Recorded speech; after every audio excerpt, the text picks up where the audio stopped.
मैं लियाकताबाद में तैनात था, बतौर नैब मुरर था। ठीक है। तो नाम नहीं मैं लेता,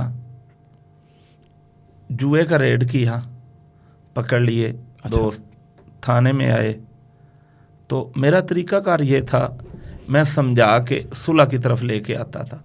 ठीक है। लड़ाई झगड़ा होता था ना, जब कोई बंदा आता था तो ख़वातीन आती थी, तो मैं हदीस नबी सल्लल्लाहु अलैहि वसल्लम या जितना मेरे पास नाक़िस इल्म है, मैं कहता लड़ाई में फ़ायदा नहीं है, आप सुलह कर लें।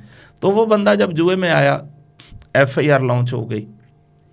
मैंने उसको थोड़ा से बताया, मैंने कहा भाई यार आप गरीब आदमी हो, ये मुनासिब नहीं है, आप जुआ खेलते हो, आपकी बाहर वाईफाई है, उसकी हालत बता रही है कि आप कंपल्सरी में ज़िंदगी गुजार रहे हो, तो खुदारा यार ऐसा क्यों काम करते हो, जुए की कमाई हराम है। अच्छा। मैंने उसको 10-20 मिनट 30 मिनट लगाए और अनबिलीवेबल, अच्छा।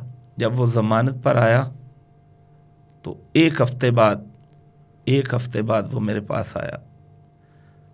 उसने कहा मदनी साहब यकीन करें कि आपकी बातों ने मुझ पे इतना रिएक्ट किया है, इतना असर किया है, इतनी गंदी लत है ये छूट नहीं सकती, लेकिन जब भी मैं कोशिश करता हूँ आपकी बातें मेरे सामने आ जाती हैं।